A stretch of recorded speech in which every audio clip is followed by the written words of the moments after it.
लेके रहेंगे पाकिस्तान, नहीं छोड़ेंगे पाकिस्तान। पाकिस्तान हमारा है, हम पाकिस्तानी हैं। पाकिस्तान जिंदाबाद, कायदे आज़म जिंदाबाद। पाकिस्तान बनने के बाद जो कुछ हमने देखा है, इससे बड़ी मायूसी हुई है। जहाँ पर हिंदुओं और सिखों की आबादी ज़्यादा थी, उन्होंने मुसलमानों को काटना, ज़िबा करना और तकलीफ़ें देना शुरू कर दी थी। यहाँ पर मुसलमानों को के साथ बड़ा जुल्म हुआ, उन्हें जानवरों की तरह ज़िबा किया गया और वहाँ पर बचकर बहुत कम लोग पाकिस्तान आए। हमारी ट्रेन अभी अमृतसर से कुछ फासले पर थी कि अचानक रुक गई और जय काल के नारे बुलंद होने लगे। मैं हूं आपका मेज़बान दिलजेब आकाश और सबसे पहले तमाम अहले इस्लाम को और तमाम पाकिस्तानियों को मेरी तरफ से जश्न आज़ादी मुबारक हो।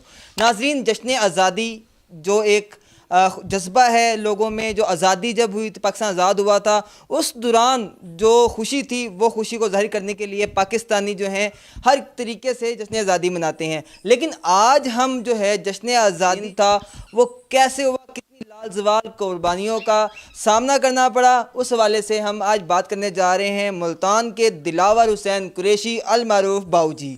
बाऊजी से बात करेंगे। जी अस्सलाम वालेकुम। वालेकुम अस्सलाम। कैसे हैं आप? ठीक हैं?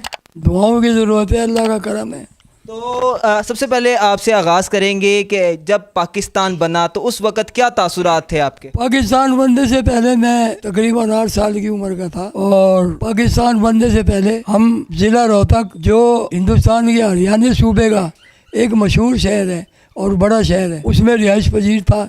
मेरा पूरा ख़ानदान वहाँ पर रिहाइश पजीर था और मेरे पूरे ख़ानदान ने, न सिर्फ मेरे ख़ानदान ने बल्कि अहले रोहतक ने पाकिस्तान का नाम सुनकर जो फलक शिगाफ नारे लगाए वो थे, लेके रहेंगे पाकिस्तान, नहीं छोड़ेंगे पाकिस्तान।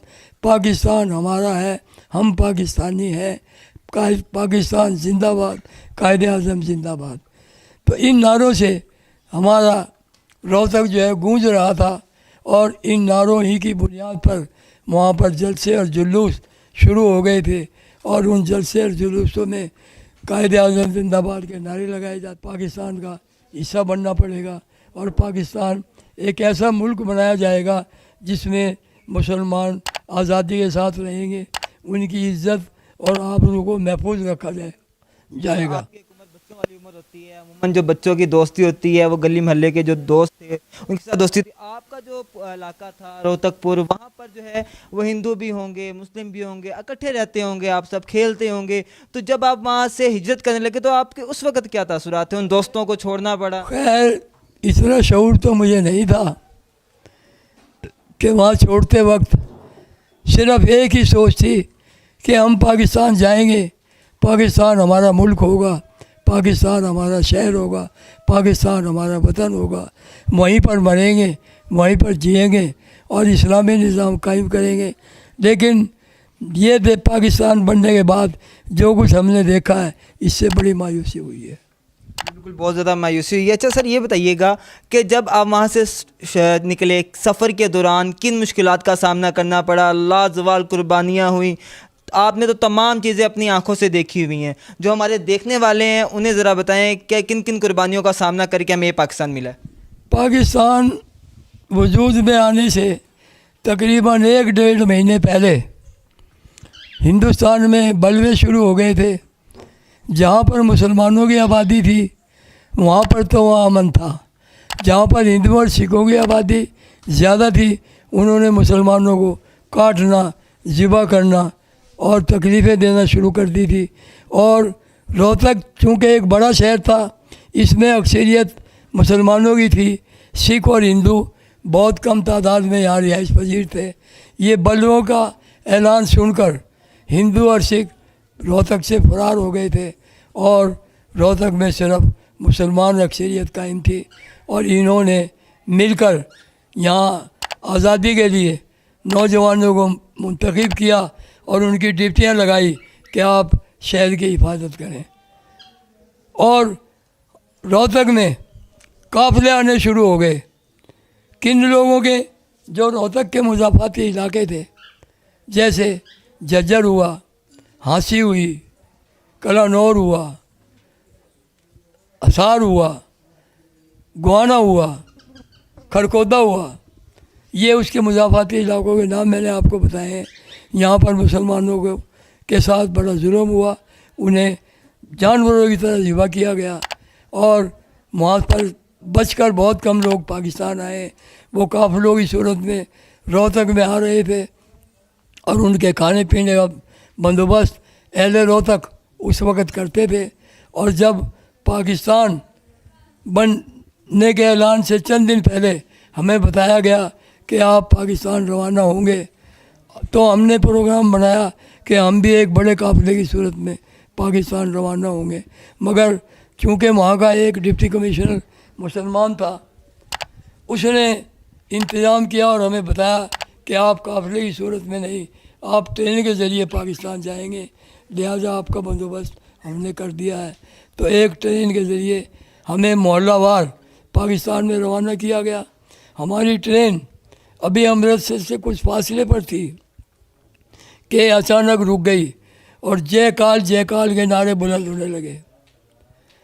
आवाज़ आई, खिड़कियां दरवाजे बंद कर लो, सिखों ने हिंदुओं ने गाड़ी पर हमला कर दिया है।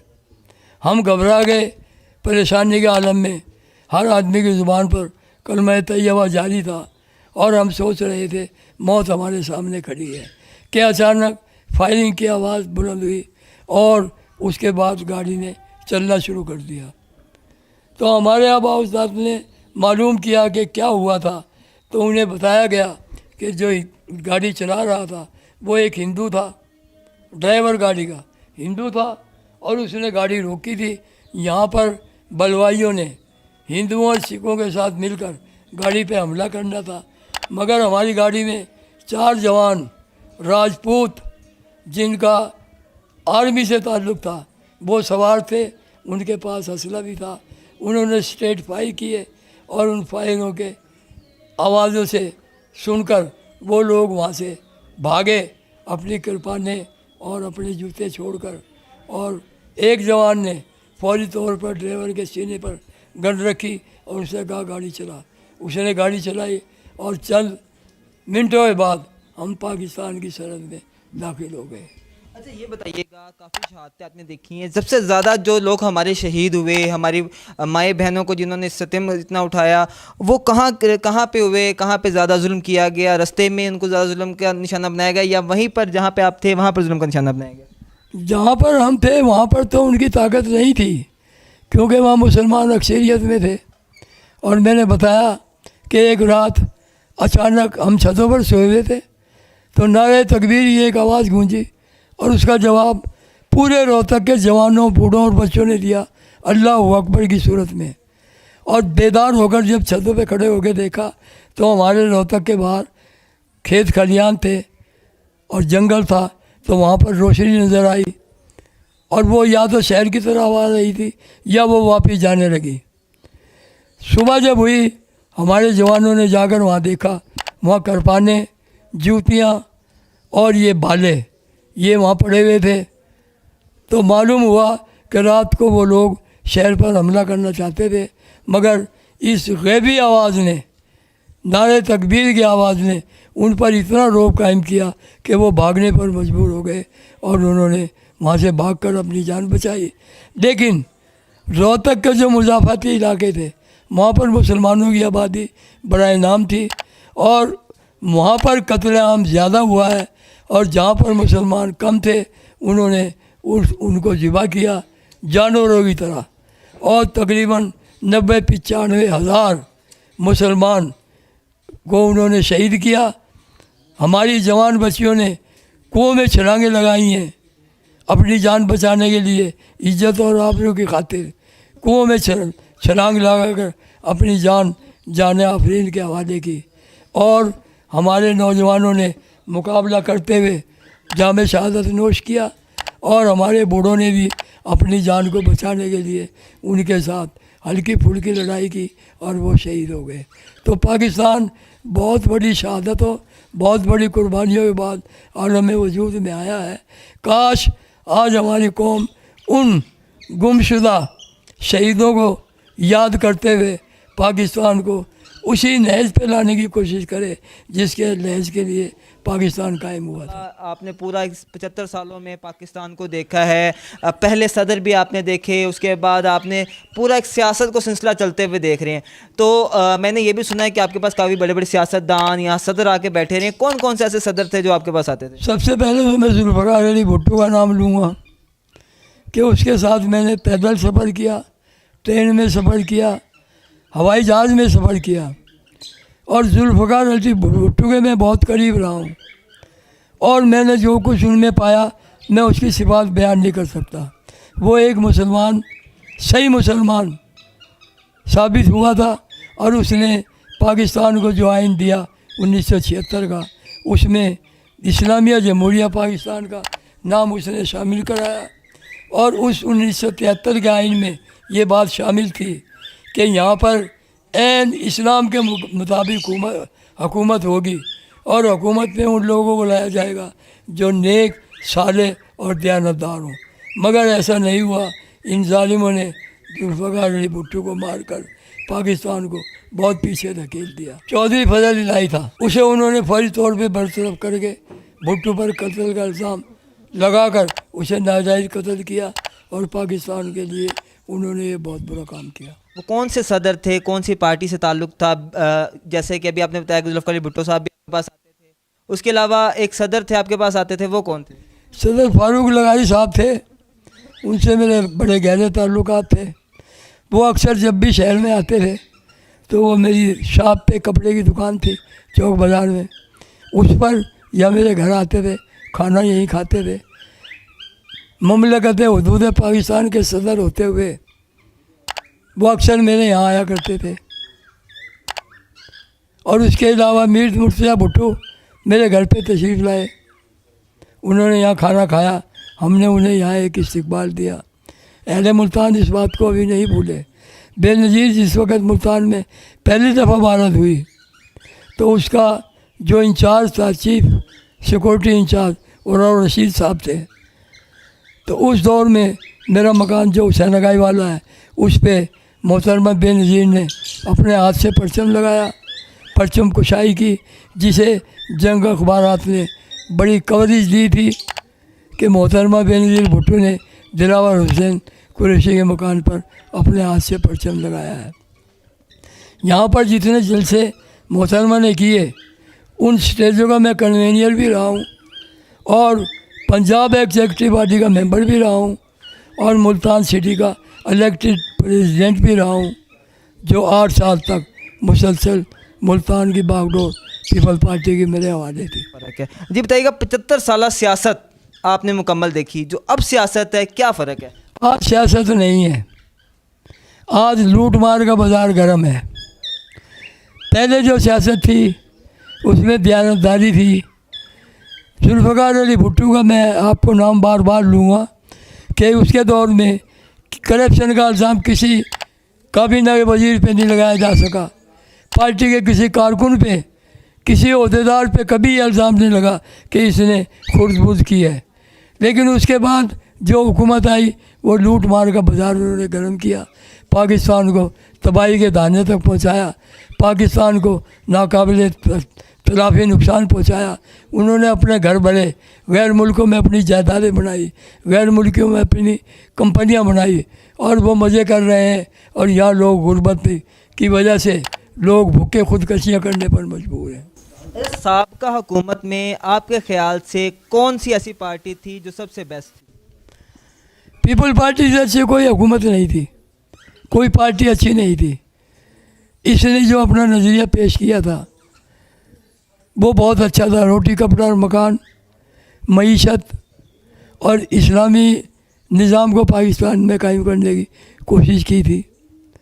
लेकिन उसके बाद जो भी आया उसने लूट मार का बाज़ार गर्म किया और पाकिस्तान को इस मुकाम तक पहुंचा दिया कि पाकिस्तान डिफ़ाल्टर होने के करीब था।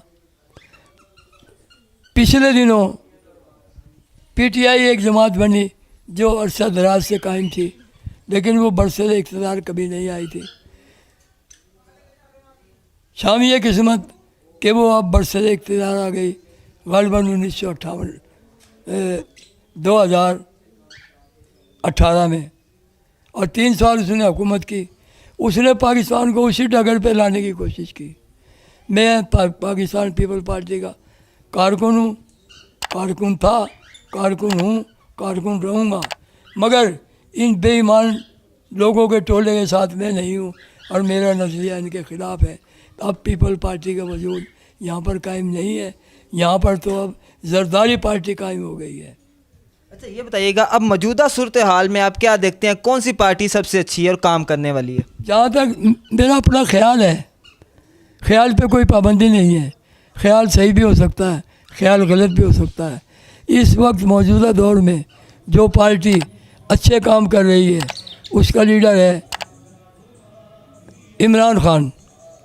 इमरान खान के जलसे जुलूसों में देखिए, मैं अपनी कौम को बताना चाहता हूँ कि अय्यूब खान, ये गौर करें, इमरान खान के जलसों में जब नारा लगेगा, नारा तकबीर अल्लाहु अकबर, नारे रिसालत या रसूल अल्लाह, और ये 12 पार्टियाँ जो हैं ये मुल्क के दुश्मन हैं, ये निज़ाम इस्लाम की दुश्मन है। इनके किसी जलसे में आप नारे रिसालत का नारा नहीं सुनेंगे। ये यहूदी लाबी से ताल्लुक़ रखते हैं, ये सिर्फ नारे तकबीर बुलंद करके अपने आप को मुसलमान साबित करने की कोशिश करते हैं, मगर इनका मुसलमान होने से कोई ताल्लुक़ ना है। अच्छा आगे अब क्या समझते हैं अपने तजर्बे के लिहाज से कि क्या दोबारा पीटीआई की हुकूमत आएगी? अल्लाह ताला से हम दुआ गो हैं कि अल्लाह ताला दिलों के हाल जानता है, वही इस हुकूमत को लाएगा और इन नामुरादों को सुबह हस्ती से मिटाने की और इन्हें इनके अमाल की सज़ा अल्लाह की ज़ात दिलाएगी। बंदे में ताकत नहीं है। इन्होंने जो निज़ाम कायम किया है, जो दस्तूर बनाया है, जो कानून बनाया है, उसके तहत तो ये लोग आज़ाद हैं, इन पे कोई हाथ नहीं डाल सकता। लेकिन अल्लाह के फजल व करम से मुझे अल्लाह की ज़ात पे यकीन है, भरोसा है कि वो पाकिस्तान को इस्लामी ममलकत बनाने के लिए ऐसे लोगों को लाएगा जो सही माने में इसको रियासत मदीना बनाना चाहते हैं। और वो एक ही पार्टी है और वो है पीटीआई, जिसका सरबराह इमरान खान है। जी बिल्कुल, जैसा कि आपने इनकी बात सुनी, उस पूरा आज़ादी के हवाले से जो तहरीक चली वो उन्होंने बताई, फिर कैसे सफ़र किया वो बताया, जो शहादतें, जो लाजवाल कुर्बानियाँ, उसके साथ साथ इन्होंने ये भी बताया कि जो मौजूदा सूरत हाल है सियासत के हवाले से वो कैसी रही, पिछले सालों में जो गुज़रे साल थे उनमें सियासत कैसी थी। तो लास्ट में इनसे हम जानना चाहेंगे, सर बताइएगा कि 14 अगस्त जो है आजकल लड़के जो हैं वो बाइक को, हमारा जो दीन है वो इस बात की इजाज़त नहीं देता। मैंने बताया आपको, बार बार बता चुका हूँ कि यहूदी लाबी यहाँ पर काम कर रही है।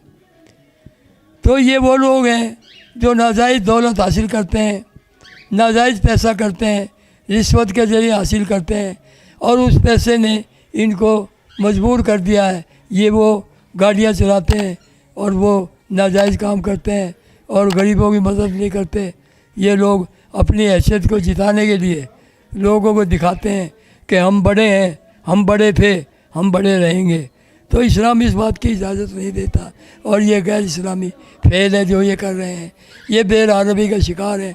अल्लाह ताला से दुआ गो हूँ, अल्लाह ताला इन्हें हिदायत दे और ये जश्न आज़ादी को सही तौर पर मनाएं।